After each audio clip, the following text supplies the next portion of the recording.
So just looking at, how is dissociation overcome? I'm just going to talk about that a little broadly. There's really lots of everyday psychological approaches which, even though they may not say that their purpose is to overcome dissociation, they function that way. For example, even within something as basic as cognitive behavioral therapy, trying to help the person have balanced thinking, where they have the evidence to be anxious is here, the evidence to not be anxious is here, and what happens if you balance all the evidence.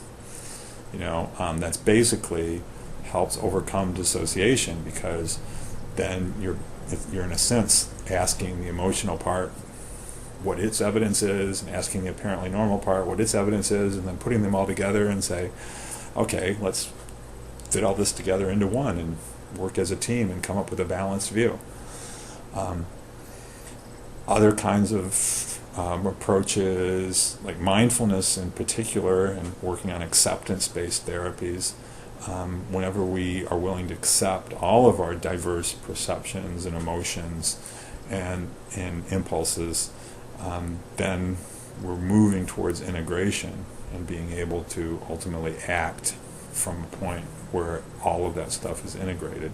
So acceptance and mindfulness kinds of therapies can be very helpful with that.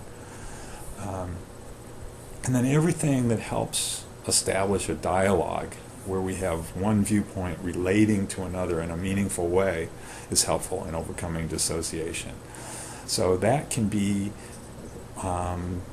like family therapy, where you have various individuals talking.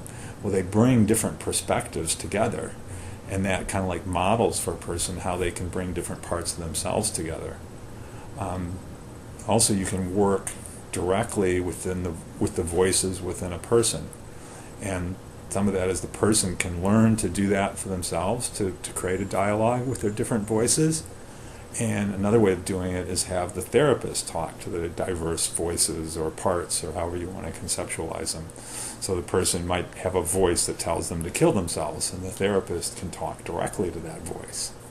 Okay, well, what's up with that? Why do you want this person to die?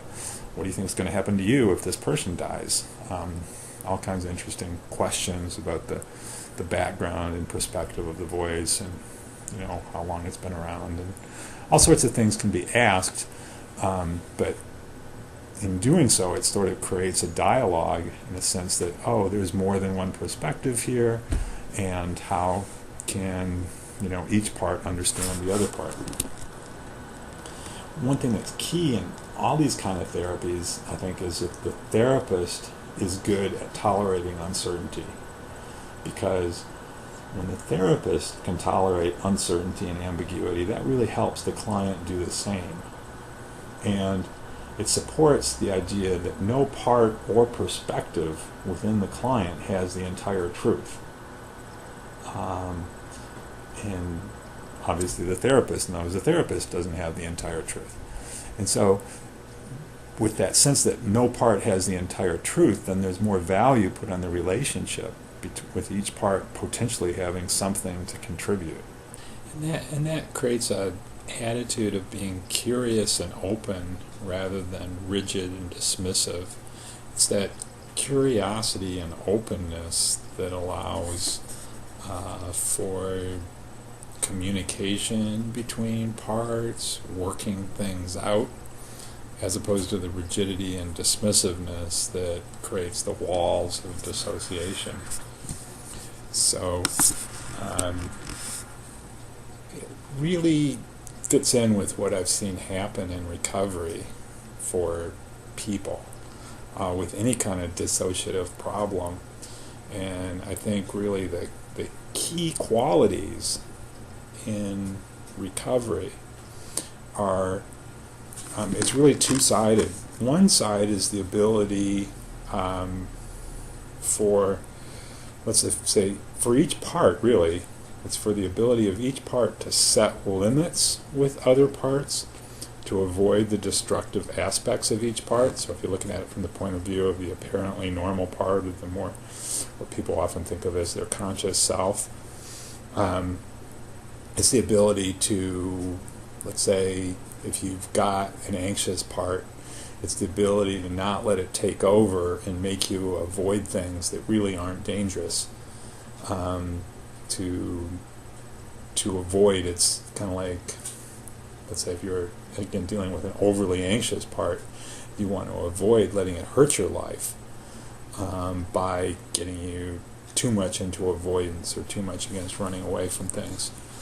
But at the same time, having some ability to empathize with it and see the value of that part in appropriate situations. So the part of you that's anxious has value in its vigilance for danger, and you can be open to, listening to input from that part of yourself. Obviously there's all different kinds of things that are dissociated, and so it looks different. I'm often working with people who hear voices, and again, that's the same thing. The key ability is to set limits with the voices, not believe everything the voice says, not just give in to its orders when they're dumb orders, bad ideas, but at the same time the ability to, consider having some relation with that voice and having some interest and curiosity in where it's coming from, and noticing when it actually has something to contribute. So as dissociation is healed, basically each part of the self might become better in its ability to set limits with the other parts and to empathize with those other parts. Recovery is a very relational thing. What